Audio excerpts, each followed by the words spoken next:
Hi, everyone, and welcome to episode 21 of the Medieval Podcast. I'm Danièle Cebulski, also known as the 5-Minute Medievalist. If you watched Mary Poppins as a child, there's a good chance you remember her advice. In every job that must be done, there is an element of fun. You find the fun, and snap, the job's a game. Even after watching that movie a million times, I was still not crazy about cleaning my room, but there's definitely something to be said for using a spoonful of sugar. One of the buzzwords in education these days is gamification, using games to get people more engaged with what they're learning. And this is precisely what the creators of Reacting to the Past are doing with post-secondary subjects. Reacting to the Past uses immersive games to get students working with primary sources and with each other to better understand history. This week, I spoke with Kyle Lincoln about his work creating and using Reacting to the Past games in the classroom. Kyle is the visiting assistant professor of classics at Kalamazoo College and a member of the Game Development Committee for Reacting to the Past. Here's our conversation on his work in progress, why immersive games are transformational for students, and how the skills they learn resonate far beyond the classroom. Thanks, Kyle, for joining me on the podcast to talk about using games to teach students about history. I'm happy to have you. I'm so excited to talk about this. I appreciate the opportunity. It's always nice to be able to share work, even when it's work in progress. And, if it helps people whose classroom teaching could use a little bit more empathy, could use a little bit more on the soft skills and primary source readings, then, that's a mitzvah in my book for sure. Awesome. So the type of games that you're using, they're falling under the umbrella of reacting to the past. So can you tell me a little bit about reacting to the past and what it's for? Sure. So in the late 90s, a Barnard College professor decided that he was finding teaching the Republic to 17, 18, and 19-year-olds a little bit difficult, right? Like it's an easy enough text to look at the words on the page, but unless you and Plato are on exactly the same wavelength, it can sometimes be a struggle the first time you read it. And so he devised an intensive immersive role-playing game. For listeners out there, I would sort of suggest that it's kind of on the model of like a Dungeons and Dragons, but like toned down a little bit and with a lot more historical content and boundaries, so that students could experience the ideas that are informing Plato's discourse and the tensions that are creating the context with which he's kind of sorting out all of the problems in contemporary Athens. And one of the things that he noticed, the Barnard College professor noticed, was that by getting students to play, they would often, because it's a mildly competitive environment, they would often go much deeper and form much more meaningful connections with the text. And so that sort of idea got workshopped for a couple of years, and starting really in the early 2000s, it sort of became this movement about using immersive gameplay in classrooms, not just history classrooms, but history, philosophy, political science. There's a lot of English games. There are a couple even that are being adapted for foreign language, because the idea, of course, is that students are going to understand the primary sources that we teach them better if they recognize the inherent humanity in the authors that are crafting these texts, right? And so especially in classrooms where you're really kind of churning through material, giving students a chance to kind of revive the ghosts of the past and feel their humanity is kind of one of the big ideas behind Reacting to the Past. And what I particularly became enchanted by it was that, if they did that sort of simulation for Athens, which was the first one I was exposed to when I was in graduate school in St. Louis, I think around 2012, so it was a couple editions ago because we're constantly revising these projects. What I noticed is that students who had gone through Athens would then read Augustus's Res Gestae or the Song of Roland or Columbus's Book of the Prophecies, right, where he pretends to be a prophet, with such dynamic ideas and with such energy. They would see the humanity in the text involved. And that, had such a huge effect that I decided it was a movement that I wanted to be a part of. And then it very quickly became clear that there was a real desert between, there were a couple of really good antiquity simulations, but there were a ton of modern history, and especially modern American history, a refrain that's not too unfamiliar for most medievalists, right? There are 7 American historians for every medieval historian in the United States, and I'm sure the phenomenon is probably not as severe north of the border, but I'm sure that in Canada too. Well, Not so much. I'm sure in Canada, not quite as bad, I'm sure, but but still, that there's a real need for dynamic medieval studies teaching that can really bridge the gap and do so in a way that demonstrates the inherent complexity and diversity of the medieval world without sugarcoating it in a way that can easily be pointed to as sort of fake teaching.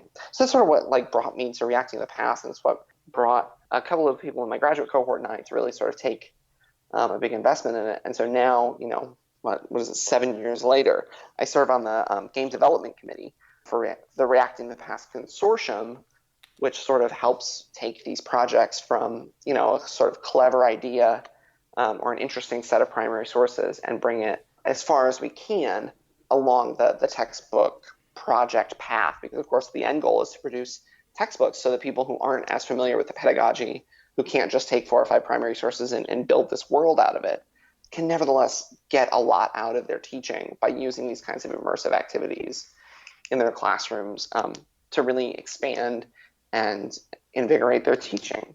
So, I mean, that's sort of how I came to it originally, and that's sort of where I've kind of followed it from a more institutional path.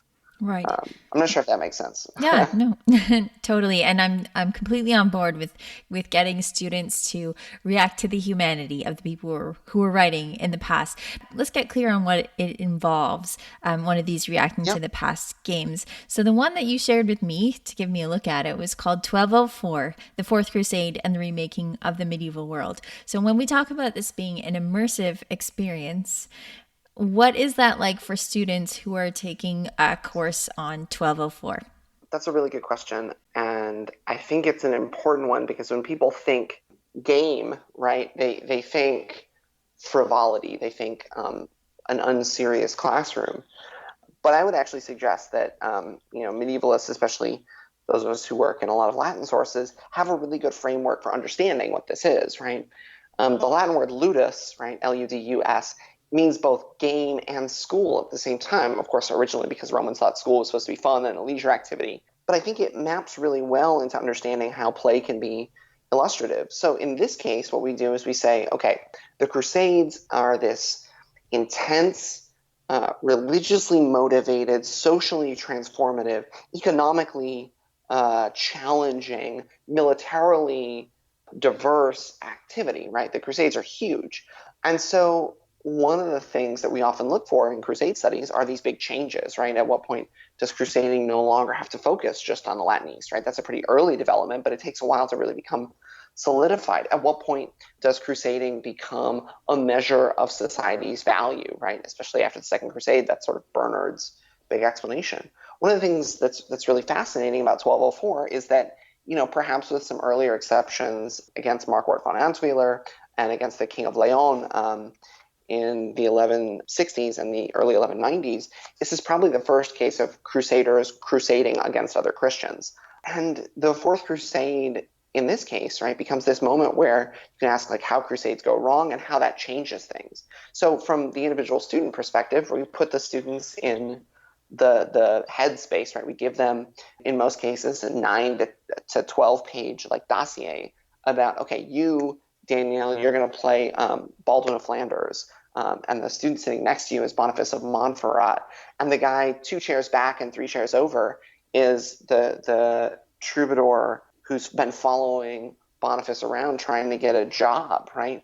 And he's on the make, his career looks pretty great, but maybe he's not quite there yet, right? And so we get these really kind of dynamic and full-bodied characters for students to understand a lot of different parts about the medieval world, right? So even if they're not playing a very wealthy lord and understanding, what noblesse oblige looks like and what leadership and warfare looks like, if they're in the shoes of a Robert of Clary, they get a sense of what a poor knight from, a relatively poor province in Brittany looks like. If they're in the position, say, of a Catalan troubadour, they learn a lot about chivalric poetry.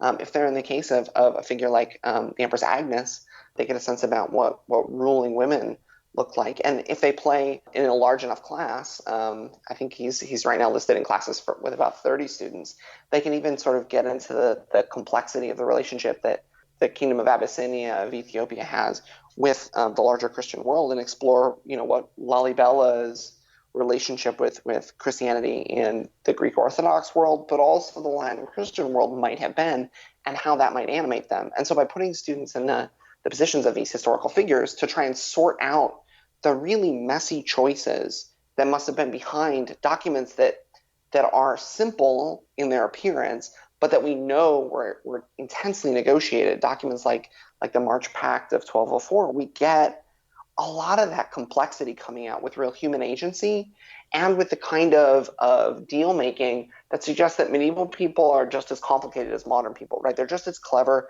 they're just as inventive. The difference is that they don't have Google, right? So they have to rely on the traditions and the ideas they've been brought up with. And that allows students to really dive in from a research focus to understand what their characters would have understood. But it also gives them some agency to see how historical ideas and arguments shape the larger set of activities they engage with. And so usually these simulations take place over the course of a week or two.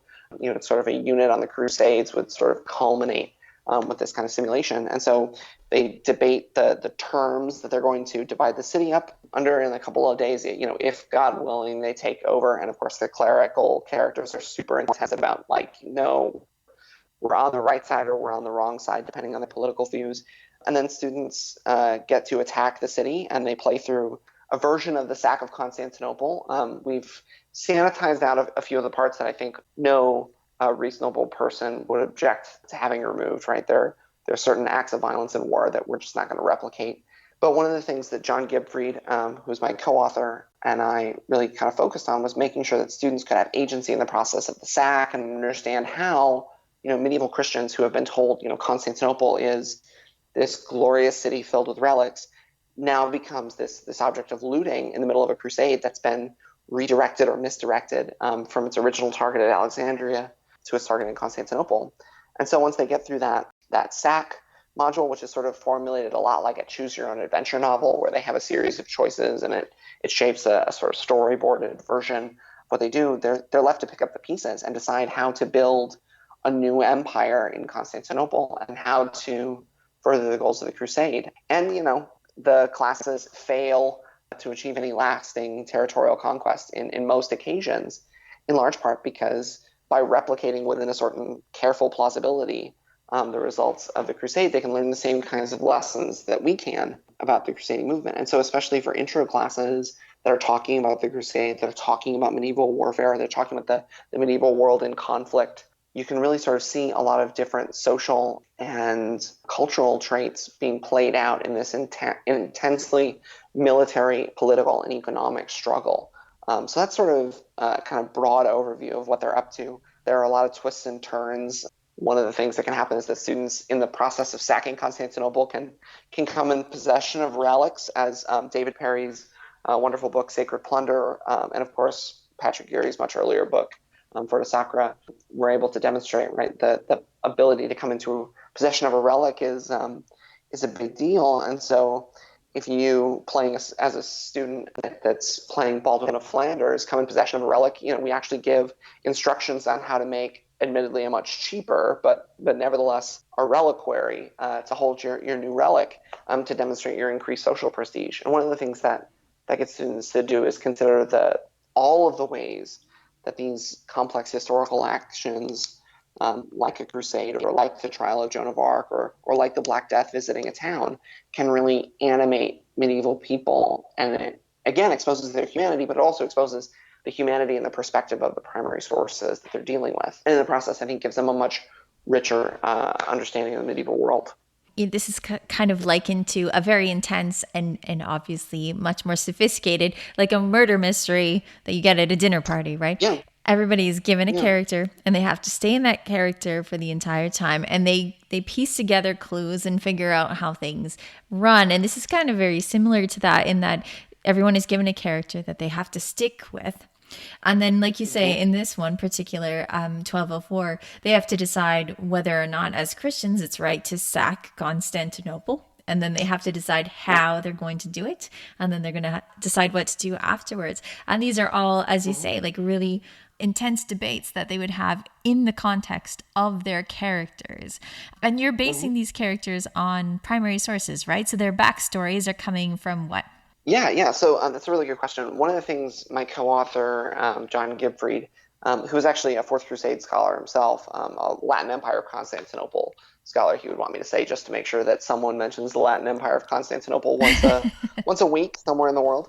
One of the things that John actually sort of took the lead on was, in large part because he knows the sources, whether it be Villehardouin or Robert of Clary or Nikitas Koniates, the Byzantine historian of the empire from Trebizond, was able to do, right, is really give us these deep and rich narrative portraits of a lot of these leading figures. And so in addition to the nation chronicles that are fragmentary in parts, but also extant for the later period, the number of Frankish, Northern Imperial, Byzantine sources that all kind of give us these narratives, we also have a lot of characters who are based on figures that appear in confirmations and in wills, who figure in prosopographical collections, whose social status and position are less knowable beyond sort of the perfunctory facts, right? We know that so-and-so is a merchant, he lives in this district, he mostly traded in these things, and he made his will on such and such a date, right? But these sort of, even these shell characters, which in much larger classes usually get deployed because there's a little bit less narrative teeth to them, but having lots of people provides for redundancy in case somebody gets sick and can't give their stirring rallying speech on a particular issue. Having even these characters that are prosopographical in their origins as sort of narrative portraits allows us to continue exploring issues so that we can get characters, a cleric who's maybe lukewarm on attacking Constantinople, but adamant about making sure the relics leave the city, or who is perhaps, nonplussed about the power of relics, but super enthusiastic about becoming the next patriarch of Constantinople. And so in the process, even when we have characters that aren't, for example, Geoffrey of Villehardouin and Robert of Clary are both playable characters in the game. And so one of the things that we usually ask those characters in particular to do is to make, often we ask them to write, sort of the students' version of what their players have done, because obviously students' classes are never going to replicate historical events when they play through it. And we always leave sort of some wiggle room in there so that they can float within the boundaries of what is historically predictable. Students then get into the act of, okay, what does a medieval chronicle look like? What does a medieval chronicle look like when it's a very wealthy and famous marshal from the Champagne? What does it look like when he's a poor knight who has, barely a patch of dirt to his name? How do those chronicles reflect their authors? How do they reflect the social situation? How do they reflect the tensions in camp and the kinds of politics? So that even in these characters that are very rich in the medieval record, students can see how they might have been different, and in the process, really get a sense of how context determines what they talk about. And one of the elements that's really important in every reacting to the past simulation is a kind of breakdown. I usually sort of playfully, to kind of get my students to let their guard down, refer to it as a feelings day at the end so that they can share their feelings about what they were experiencing. And one of the things they often talk about is the way they were really able, in some instances, to shed their modern perspectives and really think in a medieval fashion. But in others, they'll often share like how difficult it was for them to adopt medieval personas and how that changed the way they acted.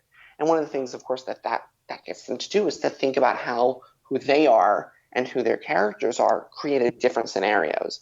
So that even in the case of these characters where we have really rich biographies, for example, a Boniface of Montferrat, right, who is this from a famous family whose crusading pedigree is the stuff of, I'm sure, other podcast episodes, whether it's Conrad's murder or any of their Byzantine shenanigans. These are characters that have pretty rich primary source records, and where they don't, they're coming from a place where we can very easily reconstruct, sort of by outlining the negative space around them, what their world and life might have looked like. And we can give a lot of diverse perspectives on the issues for students so that you get a really rich and vibrant debate that makes sure that students who normally would sit in the back of the class and play on their phone are instead furiously at the back of the class taking notes from an article they're finding on medievalist.net or on JSTOR about their historical issue, and quickly running over to the other members of their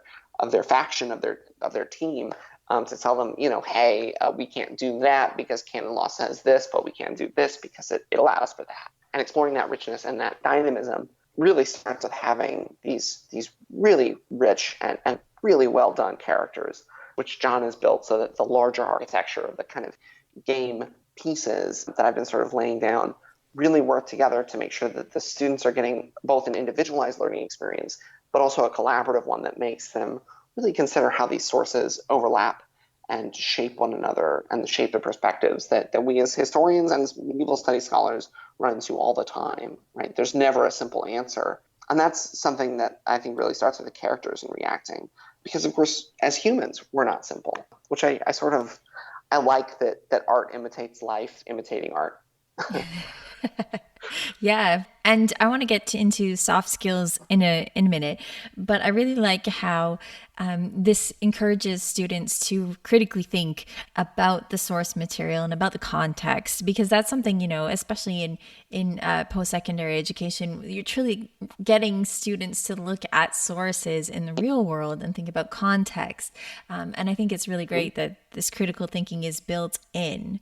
Something else that you mentioned that I think is a really important part of the project is public speaking and debate, which is something that is one of the major aims of this. So what kind of public speaking and debates will the students be getting into when they're making these arguments for whether or not to sack Constantinople, for example? One of the things that I think is really important for students, especially becoming increasingly important in our contemporary world, is that they be able to model respectful but still intense and deliberate disagreement, right? Oh, for sure. That things can be adversarial but not hurtful, right? That they can be intense but not overwhelming.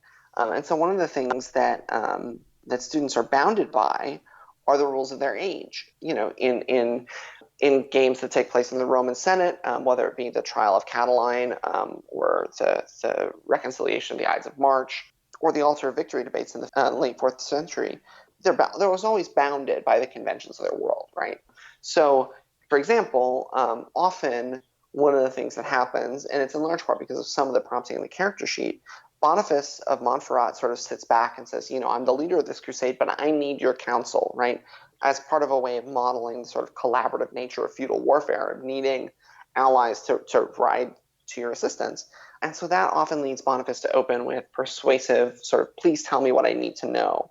And it also, in a lot of cases, leads to students modeling perspectives that are different from their own, right? I mean, to my knowledge, there are not going to be any 12th century Venetian tradesmen in a modern medieval studies classroom, right? Probably not. No, well, it's possible, I suppose. There are still DeLoreans driving around, but in most cases, getting students to model the ideas of a Venetian tradesman or of a Frankish lord or of a Provençal troubadour or of a German cleric, they're often going to be thinking from very different worlds. And I think one of the things that we often undervalue is not just the idea of hearing someone else's speech, right, and understanding their ideas, but there's that old Latin aphorism: "He who teaches learns twice," right? And I think there's something to that, right? That by speaking in defense of someone else's ideas that might be very different from your own, you really kind of grow those skills of being able to listen and to argue, in a persuasive manner. And I think, especially for characters who have different or particular projects that are maybe not important to the student in question, right? And so it's not just sort of arguing the opposite of what you believe, but arguing something that you not only didn't know about, but have no reason to care about. It really puts students in a position to have to learn about ideas that they might disagree with or not understand very well.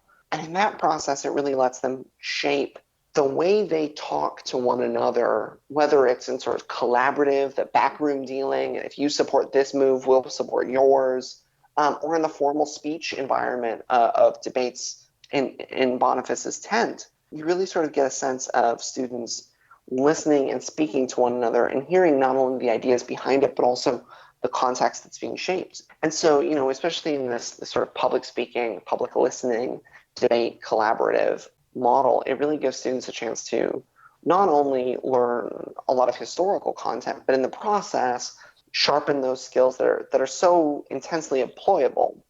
One of the secondary benefits of that is that because most of our students are not going to be medieval studies majors, they're not going to go on to be professional medievalists. They're not going to go on to be professional historians or political scientists, but instead we'll find other, hopefully, well-paying and gainful, meaningful employment.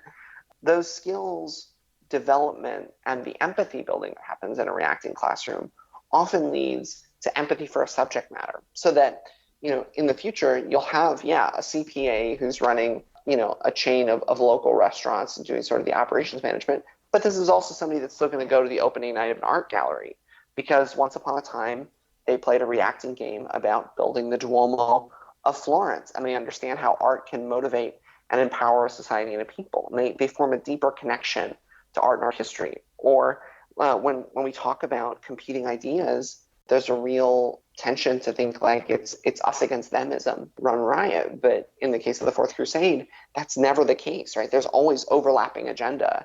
And so getting students to listen and think in a reacting classroom often leads to long-term dividends. Some of the first generations of reacting students have started running for political office, and in a lot of cases they're winning.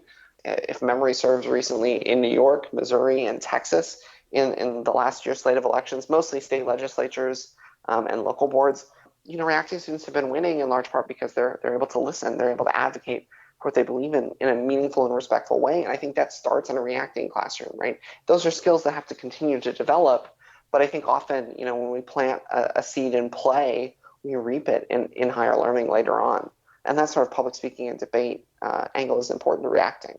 And that having been said, right, every reacting game also includes non-speaking roles, because it's important that we make sure that students who have challenges, whether for reasons of neurodiversity or for reasons of additional needs, there are lots of ways for people to continue to engage with these dynamic questions and continue to get more out of it than just watching a YouTube video about a historical topic or reading a book, right? Those are wonderful ways to learn, but they're not the only ways to learn. And by adding the kind of depth and engagement, even while listening, I think that can be a really meaningful way to do a lot of this skill development.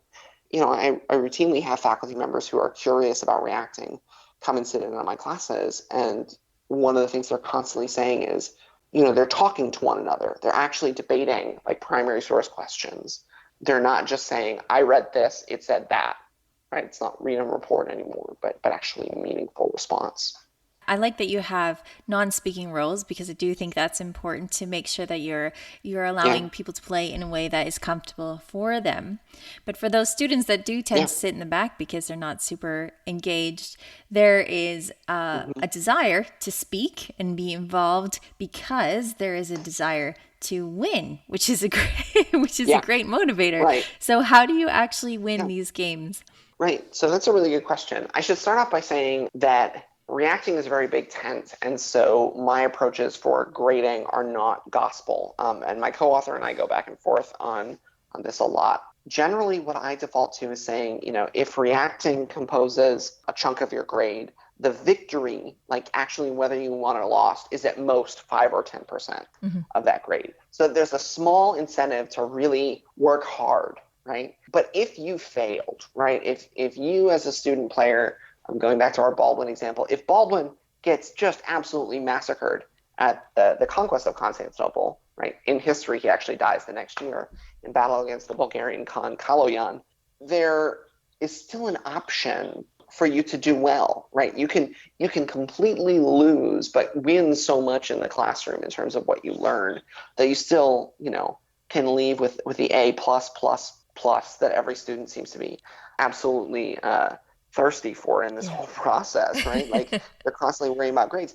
And so one of the things that we build in is a set of victory objectives. Students who belong to a faction, who belong to a team, have sort of team objectives, but also every student has their own personal objectives, right? And this sort of makes sense, right? If we map it onto modern political parties, right, you can get individual MPs, individual congressmen who have big issues that they as a party member care about, but they also have individual concerns, whether it be for their local district or for their own political success and fortune, for an issue that they particularly care about, which may not be necessarily impactful on the global stage, whatever global might mean in this context, but it's still very important to them, right? And sort of it sets that tension between individual goal and team goals. And even for the characters who don't belong to factions, who start out as independent voters, one of the things that we often build into games, and which we've built in quite a few different ways in the 1204 game, are groups of independent characters, wildcard voters, who either are completely open-ended and whose job it is to listen to the speeches and the ideas and vote with whomever it is convinces them, or characters who are designed to introduce particular wrinkles to issues. The best example of this, I think, is the Byzantine general Theodore Branas, who is a part of the game. In history, he was sort of outside the city and not involved, or outside the question of the conquest of the city and not involved, but he's in the proximity enough that the idea that a Byzantine leader, right, whether a platoon leader on the other side of the Golden Horn, would participate in saying, like, hey, please don't burn the whole city down. It's actually a great city. Please don't destroy everything that's Greek, right? Allows us to build in the kind of sensitivity and the complexity of these questions that, in the sort of typical medieval problem, right, we know they must have known about, but doesn't show up anywhere in a text where it would say, look at this primary source and how it talks about what to do about the Greek people. And so by introducing these wildcard voters, it gives those individuals much more personalized victory objectives that they can pursue and learn about, but it also introduces complexities so that you don't just get static votes of like, okay, we'll support you on A if you support us on B, right? And that kind of horse trading voting gets complicated when these indeterminate characters, these factionless characters, get introduced. And so each faction has its own, goals. They want to see one of their faction members as Emperor of Constantinople. They want to see a particular solution to the question of the Latin-Greek schism, which is, of course, still in full effect at this point. Whether they want to go directly onto Jerusalem, whether they preserve the Byzantine system of pronoia, whether they give Venice a complete trade monopoly. I think you can reasonably guess that it's the Venetians who really want that one. And so finding both faction and character objectives helps to make sure that students who maybe are less assertive can blend into their team and play a role, even if it's not a big leadership one, and still get something out of that competitive exercise, even if they're not feeling brave enough, accomplished enough, or if they just get beat, which happens on their secret objective, on their personal objective, they can still participate meaningfully in the world that we sort of built around the Fourth Crusade.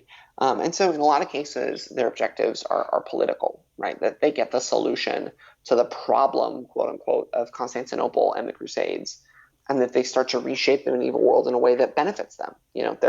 Most of the characters in this game are, for better or for worse, inherently political, right? Even though in some cases they might not have said that themselves. And so how they achieve their political objectives within the process of this game kind of really sharpens that really collaborative instinct, but also sets up individual collaborations between students who maybe, in the case of the troubadour characters, of which there are a handful, and in larger classes as many as 5 or 6, they can all sort of learn about like what troubadour poetry looks like and can workshop each other's poems before delivering a really skewering appraisal of what Boniface's battle prowess looked like at the sack, or a particularly insightful poem about why a particular churchman has the best and wisest and holiest opinion, or why they need to throw all of the Greeks out of the camp, right? They're able to explore a lot of these options within both character and faction alignment settings. I like that you're working with people's natural tendency to work together to accomplish their goals, and I think that's great because it will bring people together across their actual modern sensibilities in a way that's really useful and helpful. What has been the reaction of the students that have participated in these games as part of their courses?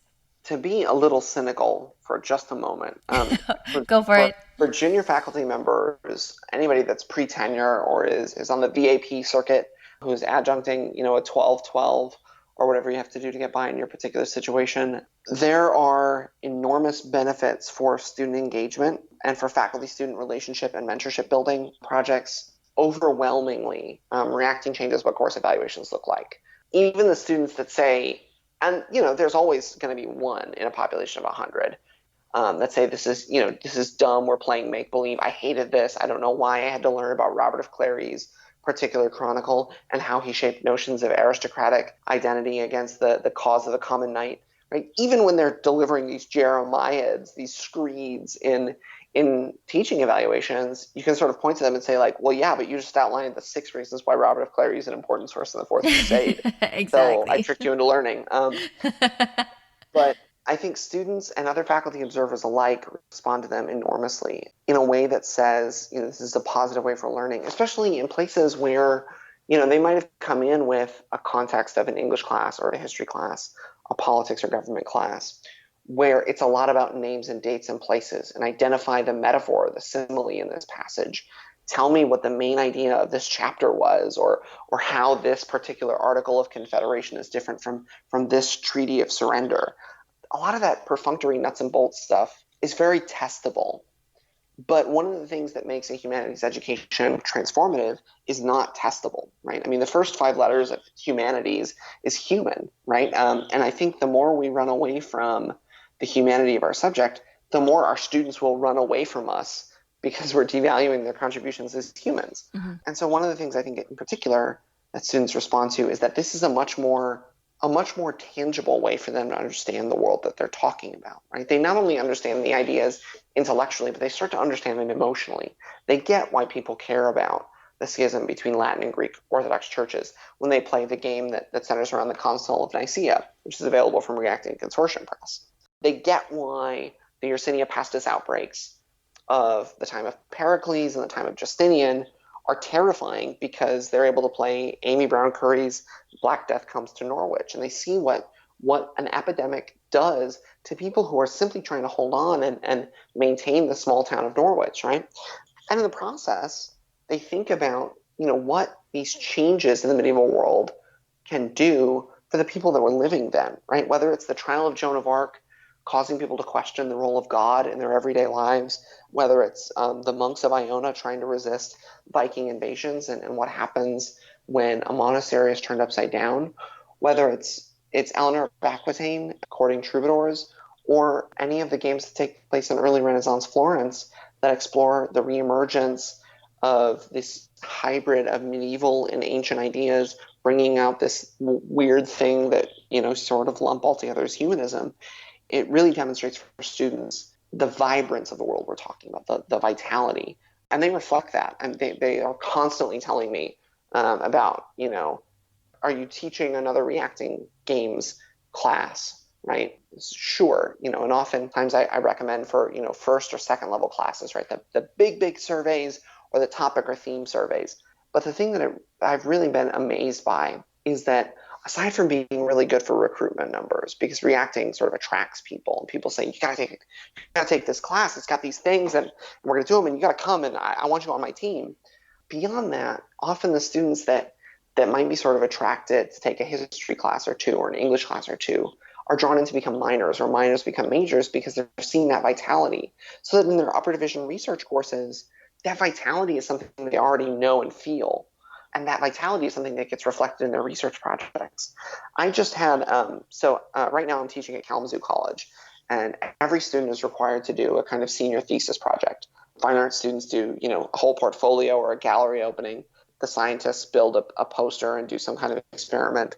One of my students designed a game that reanimates the debate in Book 1 of the Iliad about the repatriation of Briseis between Agamemnon and Achilles.